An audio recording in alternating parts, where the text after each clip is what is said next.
ಆನಂದ ರೂಪಾಯ ಶಿವಾಯ ಬ್ರಹ್ಮಣೇ ಶಿವಾಯ ಬ್ರಹ್ಮಣೇ ನಮಃ. ಗುರು ಬ್ರಹ್ಮ ಗುರು ವಿಷ್ಣು ಗುರುದೇವ ಮಹೇಶ್ವರ ಗುರು ಸಾಕ್ಷಾತ್ ಪರಬ್ರಹ್ಮ ತಸ್ಮೈ ಶ್ರೀ ಗುರುವೇ ನಮೋ ನಮಃ. ಗುರುವೇ ನಮೋ ನಮಃ.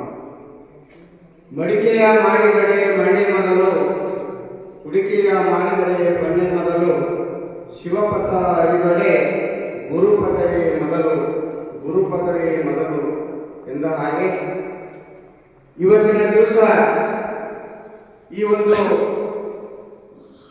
ಮಹಾ ಮಠದಲ್ಲಿ, ಕಲ್ಯಾಣ ನಾಡಿನ ಶ್ರೇಷ್ಠ ಮಠದಲ್ಲಿ ಚಿಕ್ಕ ಮತ್ತು ಚೊಕ್ಕವಾದಂಥ ಒಂದು ಮಹಾನ್ ಕಾರ್ಯಕ್ರಮ ನಡೀತಾ ಇದೆ. ಈ ಮಠದ ಪೀಠಾಧಿಪತಿಗಳು, ಈ ಕಲ್ಯಾಣ ನಾಡಿನ ನಡೆದಾಡುವ ದೇವರು, ನಮ್ಮ ನಿಮ್ಮೆಲ್ಲರ ಪ್ರೀತಿಯ ಮಹಾನ್ ಗುರುಗಳಾದಂತಹ ಡಾಕ್ಟರ್ ಅಭಿನವ ಘನಲಿಂಗ ರುದ್ರಮುನಿ ಶಿವಾಚಾರ್ಯರು ಒಂದಿಲ್ಲ, ಎರಡಿಲ್ಲ, ಮೂರಿಲ್ಲ, ಚಿಕ್ಕ ವಯಸ್ಸಿನಲ್ಲಿ 10 ಪ್ರಶಸ್ತಿಗಳನ್ನು ಅವರು ಪಡೆದಿದ್ದಾರೆ. ಅವರು ವಯಸ್ಸಿನಲ್ಲಿ ಬಹಳ ಚಿಕ್ಕವರ, ಆದ್ರೆ ಜ್ಞಾನ ಮಾತ್ರ ಅದಮ್ಯನವರು. ಜ್ಞಾನ ಹೇಗಂದ್ರ, ಈ ಜಗತ್ತನ್ನು ಬೆಳಗಬೇಕಾದರೆ ಸೂರ್ಯ ಬೇಕು, ನಮ್ಮ ಜೀವನವನ್ನು ಬೆಳಗಬೇಕಾದರೆ ಗುರು ಬೇಕು.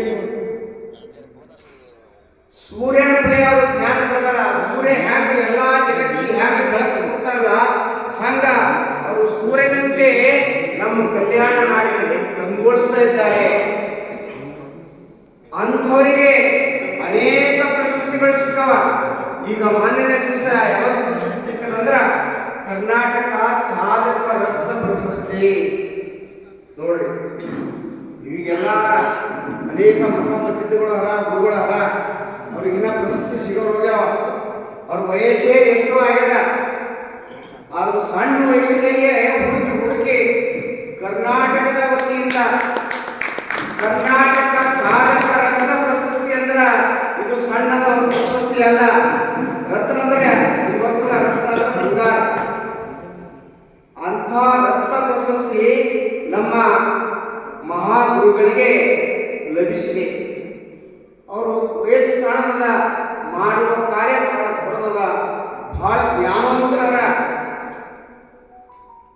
ಇವರಿಗೆ ಹುಡುಕಿ ಅನೇಕ ಪ್ರಶಸ್ತಿಗಳು ಸಿಕ್ಕವ. ನೋಡ್ರಿ, ಶಿವಶರಣರ ದೀಕ್ಷಾಸ್ಥಳ ಶ್ರೇಷ್ಠ ಪ್ರಶಸ್ತಿ. 12ನೇ ಶತಮಾನದಲ್ಲಿ ಶರಣರು ಇದ್ದರು. ಆ ಶರಣರು ಇಲ್ಲಿ ದೀಕ್ಷಾ ಕೊಡುವಂಥ ಸ್ಥಳ. ಅಂಥ ಪ್ರಶಸ್ತಿ ಸಿಕ್ಕಿದ್ದು ನಮ್ಮ ಪರಮ ಪೂಜ್ಯರಿಗೆ. ಗೊತ್ತಿರ್ಬೇಕು ಮಂದಿಗ, ಏನು ಮಠ ಇಲ್ಲಿ ಚಿತ್ರದ ಮಠ ತಿಳ್ಕೊಂಡ್ರೆ, ಈ ಮಠ, ಈ ಪೀಠ, ಈ ಗುರು ನಮ್ಮ ಜಗತ್ತಿಗೆ ಶ್ರೇಷ್ಠದ. ಅನುಭವ ಕಲ್ಯಾಣ ನಾಡಿಗಷ್ಟೇ ಶ್ರೇಷ್ಠದ, ಭಾರತಕ್ಕಷ್ಟೇ ಶ್ರೇಷ್ಠದ, ಕಲ್ಯಾಣ ನಮ್ಮ ಜಗತ್ತಿಗೆ ಶ್ರೇಷ್ಠದ. ಇದು ಮಠ ರಂಭಾಪುರಿ ಪೀಠದ 2ನೇ ಜಗದ್ಗುರುಗಳು ಘನಲಿಂಗ ರುದ್ರಮುನಿ ಶಿವಾಚಾರ್ಯರು ಈ ಪೀಠದಿಂದ ಹೋದವರ. ಅಂಥ ಪೀಠದ ಪರಮ ಪೂಜಾರಿ ಯಾರಪ್ಪ ಅಂದ್ರ ನಮ್ಮ ಅಭಿನವ ಘನಲಿಂಗ ರುದ್ರಮುನಿ ಶಿವಾಚಾರ್ಯ. ಚಪ್ಪಾಳೆ ತಗೊಂಡ, ಯಾಕಂದ್ರೆ ಚಪ್ಪಾಳೆ ತಗೊಂಡ್ರೆ ನಿಮ್ ಬಿ ಶುಗರ್ ಬಿ ಹೋಗ್ತದ, ಸ್ಪಿರಿಟ್ ಬಿ ಬರ್ತದ. ಅದು ಇಲ್ಲ, ಸುಮ್ಮನೆ ಕುಡಿದ್ರೆ ಇಲ್ಲಿಲ್ಲ, ಸಾವಿರಾರು ಮಂದಿ ಬರ್ತಾವ. ಸುಮ್ಮ ಆ ಕಡೆ ಕೊಡೋ ನಾ ತಪ್ಪು ಹೋಗ್ಬೇಡಿ. ಜನರೇ ಬಹಳ ವಿಚಿತ್ರ ಆಗ್ಯಾರ. ಯಾವುದೇ ಒಳ್ಳೆಯ ಕಾರ್ಯಕ್ಕೆ ಚಪ್ಪಾಳೆ ತರಬೇಕು, ಅದರಿಂದ ರೋಗ ಹೋಗ್ತದೆ, ಬಿ ಶುಗರ್ ಸಿಗಲಿಲ್ಲ ಅಥವಾ ಮತ್ತೆ ಕಾರ್ಯಕ್ರಮ ಶೋಭೆ ಬರ್ತದೆ. ಸುಮ್ಮನೆ ಕುಂಡಿರ್ತೀರಿ, ಯಾಕಂದ್ರೆ ಈ ಚಪ್ಪಾಳೆದಾಗ ಈ ಶಕ್ತಿ ಇಲ್ಲ, ನಿಮ್ಮ ರೋಗ ನಿರೋಧಕ ಶಕ್ತಿ ಇಲ್ಲ ಈ ಚಪ್ಪಾಳೆದಾಗ. ಹೀಗೆ ನಮ್ಮ ಪರಮ ಪೂಜ್ಯರು ಅನೇಕ ಕಾರ್ಯಗಳನ್ನು ಮಾಡ್ಯಾರ. ಮೊನ್ನೆ ದಿವಸ ದಿಲ್ಲಿಗೆ ಹೋಗ್ಯಾರ. ಈ ಬಸವ ಕಲ್ಯಾಣಕ್ಕೆ ದಿಲ್ಲಿಗೆ ಹೋಗ್ಯಾರ ಮಾಡ್ಯಾರ. ಅಪ್ಪವರು ವೀರಭದ್ರೇಶ್ವರ ಜಯಂತಿ ಮಾಡ್ಯಾರ ಭಾರತ ಮಂಟಪದಲ್ಲಿ. ನಮ್ಮ ಗೌರವ ಅಧ್ಯಕ್ಷರಾದ ವೀರಭದ್ರೇಶ್ವರ ಗೌರವ ಅಧ್ಯಕ್ಷರಾಗಿ ವಿಶೇಷ ವಿಮಾನದ ಮೂಲಕ ವಿಶೇಷ ಅತಿಥಿಯಾಗಿ, ವಿಶೇಷ ಸಾಧಕರಾಗಿ, ವಿಶೇಷ ಮಹಾನುಭಾವರಾಗಿ ಅಲ್ಲಿ ಆಚರಣೆ ಮಾಡಿದವರು ನಮ್ಮ ಪರಮ ಪೂಜ್ಯರು. ಇಲ್ಲಿ ಹೋಗ್ಯಾರ. ಇಂಥ ದೊಡ್ಡ ದೊಡ್ಡ ಕಾರ್ಯಗಳು ಮಾಡತ್ತಾರ. ನಮ್ಮಲ್ಲೇ ಸ್ವಲ್ಪ ಏನಪ್ಪ ಮಾಡಿರ್ಬೇಕು ಅಂತ ನಮ್ಗೆ ಬರೀ ನಮ್ಮ ಕೆಲಸದಾಗೆ ನಾವು ಮಕ್ಕಳಾಗಿದ್ದೇವೆ. ಗುರುಗಳು ಇಂತಿಂತ ಪ್ರಶಸ್ತಿ ಪಡೆದು ಇಂತಿಂತ ಮಹಾನ್ ಕಾರ್ಯಗಳು ಮಾಡ್ತಾ ಇದ್ದಾರಲ್ಲ, ನಾವ್ಯಾಕೆ ಮಾಡ್ಬೇಕು? ಹವ್ಯಾಸ ಗುಣಗಳು ನಾವೆಲ್ಲ ಪ್ರತಿಯೊಬ್ಬರು ನಮ್ಮ ಜೀವನದಲ್ಲಿ ಅಳವಡಿಸಿಕೊಳ್ಬೇಕು.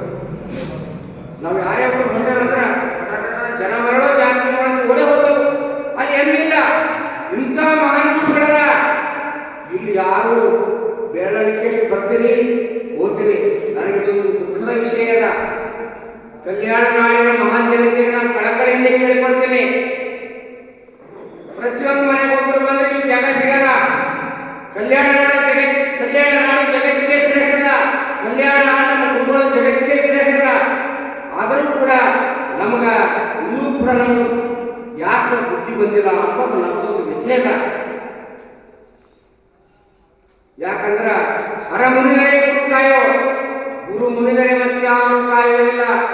ಹರನಕ್ಕಿಂತ ಶ್ರೇಷ್ಠ ಯಾರಂದ್ರೆ ಗುರು, ದೇವರಿಗಿಂತ ಶ್ರೇಷ್ಠ ಯಾರಂದ್ರೆ ಗುರು. ಗುರುವಿನ ಸೇವೆಯಲ್ಲಿ ನೀವು ಯಾರು ಪಾತ್ರ ಆಗ್ತೀರಿ, ನೀವು ಜೀವನದಲ್ಲಿ ಮುಕ್ತಿ ಹೊಂದಿರಿ, ನಿಮ್ಮ ಮಾನವ ಜನ್ಮ ಒಳ್ಳೆಯದಾಗ್ತದ. ಸುಮ್ಮ ಬಂದು ಅವರು ಹೃದಯ ಬಡಿದ್ರೆ ಸಾಕು, ಅವ್ರ ಪಾದಕ್ಕೆ ನಮಸ್ಕಾರ ಮಾಡಿದ್ರೆ ಸಾಕು, ನೀವು ಮಾಡಿದ ಪಾಪಗಳೆಲ್ಲ ಪರಿಹಾರ ಆಗ್ತದೆ. ಅದರ ಸಲುವಾಗಿ ಬಂಧುಗಳೇ, ನಮ್ಮ ಪರಮ ಪೂಜ್ಯರು ಬಹಳ ವೈಭವದಿಂದ ನಮ್ಮ ಭಾರತ ದೇಶದಲ್ಲಿ ವೈಭವದಿಂದ ಬೆಳೀತಾ ಇದ್ದಾರೆ.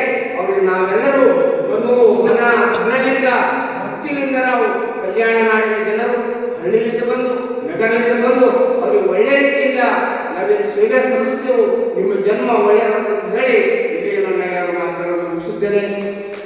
ಓಂ ನಮಃ ಶಿವಾಯ.